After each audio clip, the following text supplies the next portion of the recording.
And hello, meron pala akong gustong i-share sa inyo na ginagamit ko sa face. Tuwing gabi ko lang siya ginagamit dahil hindi siya pwedeng gamitin sa umaga. Pwede naman, basta magsa-sunscreen ka, depende lang sa gagamit kung paano mo siya gagamitin ng morning or ayan. So, ito nga pala ay Papa Peel. So, ayan. Bali 4 weeks, magpo 4 weeks ko na siyang ginagamit. Ayan. Bali mag-iisang buwan na rin. So, ayan. After 4 weeks. So, sabihin natin mag 4 weeks. 3 weeks, 4 weeks. So, ito siya. Parehas siya retinol, pero magkaiba sila. Ito ay serum, ito naman ay moisturizer. So, ipapakita ko kung paano ko siya ginagamit at kung ano nga ba yung naging reaction sa face ko, kung may effect pa. So, dito muna tayo sa serum. Ayan. Saan nga pala ito nabili? Sa TikTok ko siya nabili at nakita ko rin siya sa TikTok kung yung mga review ng iba. So, ang ganda ng mga naging experience nila dito sa Papa Peel na to. So, meron itong mga ibang kasama. Ito yung isa sa mga napili ko. Gusto ko siyang partneran ng pang morning, yung kulay blue. Pero, ito na lang muna dahil gusto ko sa gabi ay may nilalagay sa face. So, sa umaga ay nagsa-sunscreen lang ako. Pero walang nakalagay sa face ko na kahit anong sunscreen. Ito yung face ko. Ayan. Pero mapapansin nyo, mayroon pa rin akong dot-dot na hindi pa rin talagang sobrang nagla-light. Pero, nung una, may mga review ko, nagla-light siya, nawawala, pero bumabalik pa rin dahil nga nakakapagpainit na ako sa umaga dahil hatid sundo ko sa school. So, kaya ito, hindi siya pwedeng gamitin sa umaga dahil pang gabi lang talaga siya. So, alam nyo naman ang retinol, din siya ginagamit ng umaga. Mas okay siya ginagamit ng gabi.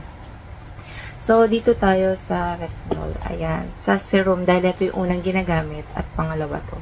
Dito muna tayo, anti-aging serum siya. 3 times retinol. Ayan. Meron siyang 5 times ceramide, 3D peptide, and firming anti-yellowing, and fade line, fine lines, and wrinkles. So, nakakawala siya ng wrinkles, tsaka fine lines sa face. Ayan. 3 times na nakalagay dyan. 3 times retinol. 20 ml lang siya.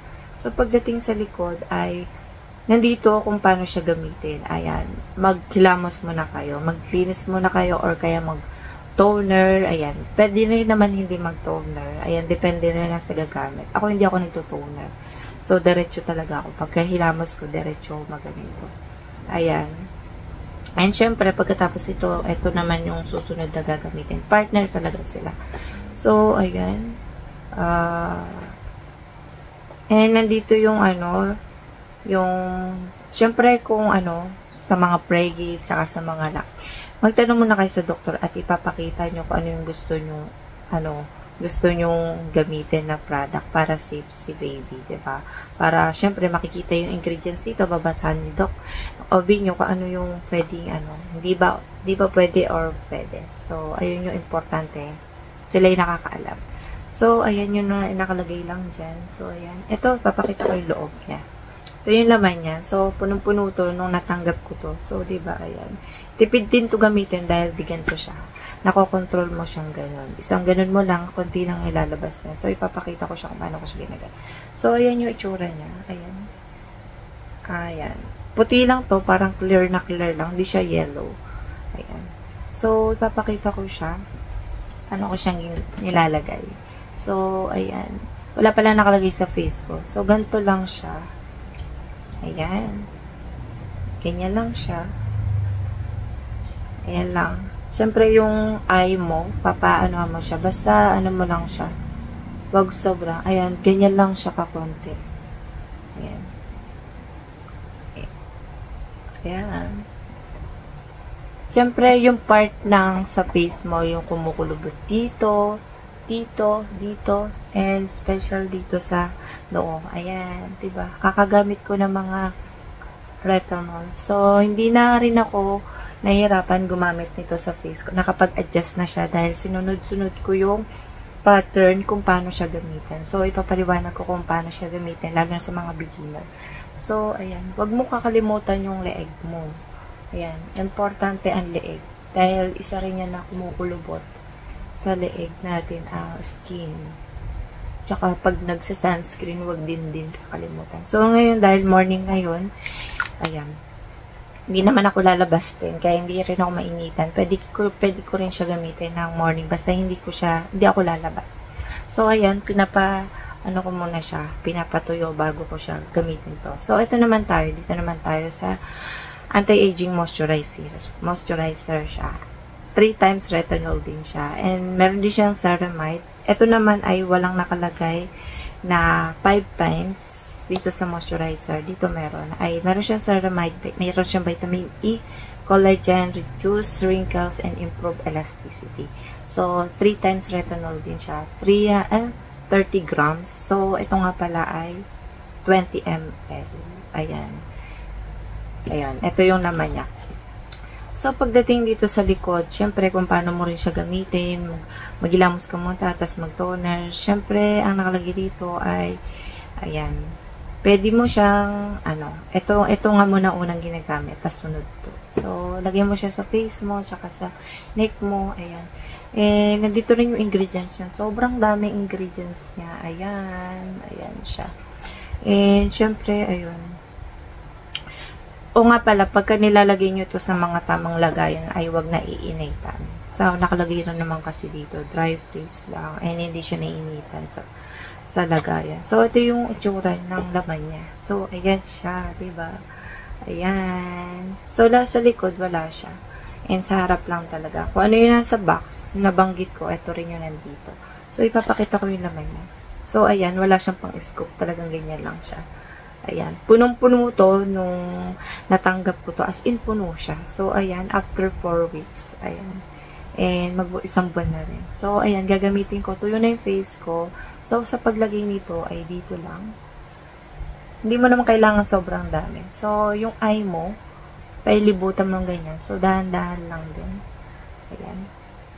Ganyan lang ako maglagay. Ayan.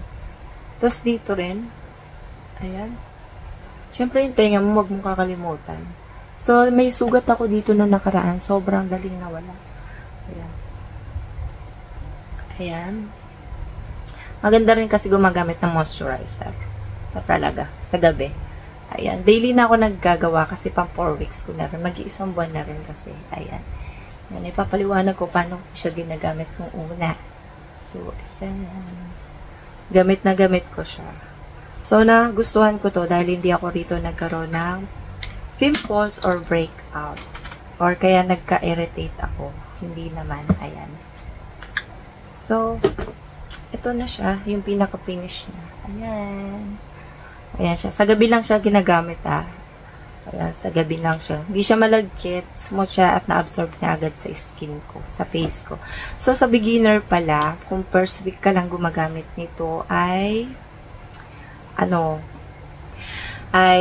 isang beses ka lang gagamit sa isang linggo. Kung second week ay 2 times ka nang gagamit pagka second week na, pwede mo siyang gamitin ng 2 times. Or pagka third week mo nang ginagamit, pwede mo siyang gamitin 3 times a week. A week hindi 2 times a week. Hindi 2 times a day. Sa first week, ulitin ko, sa first week, isang beses mo lang siya gamitin. Sa second week, pwede mo siyang gamitin 2 beses sa isang linggo.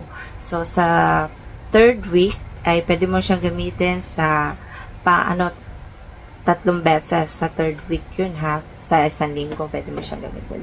Depende lang sa'yo, lockdown. Sa fourth week, ayan, 4 week ay pwede mo siyang gamitin every day. And, every other day. Ayan siya. Pwede mo na siyang gamitin na gano'n. So, kung sanay na yung face mo, after 1 month, ayan, depende na lang sa pag-absorb mo ng face mo sa maintain na yun ng face mo, na tatanggap na yun ng face mo yung retinol, ayan, pwede mo na siyang daily gamitin. So, depende na lang sa'yo kung paano mo siya gagamitin, daily ba, or every other day. So, after 1 month then, ito yung nangyari sa face ko. Daily ko na siyang ginagamit. Every night, hindi siya morning, So, kung na-adapt na, every day mo na siya. So, paulit-ulit. And, hindi siya talaga pwede sa, pang-araw talaga. Ginagamit lang siya sa gabi. Ayan. Lalo sa mga beginner, isang beses mo lang siya gagamitin. So, ayan. Ito na yung pinaka nangyari sa face ko. Ayan. So, take note. Uminom kayo ng maraming tubig. Hindi lang kayo aasa sa skincare Or ano, kasi pwede rin kasi matulungan yung nasa loob at nasa labas. Diba? Mas okay yung nasa loob tsaka sa labas. Tinutulungan mo pares. So, makikita mo yung pinaka-resulta. So, ayan. Basta, huwag kayo nagpapainit. Kung kinabukasan naman kayo gigising, hilamos na lang. Tapos, lagay kayo ng sunscreen. So, kung meron naman kayo ibang ginagamit, pwede naman. Sa morning, ha. Ayan. Ito naman ay panggabi lang. Ayan. And ayun lang yung masasabi ko. And see you next vlog. Bye!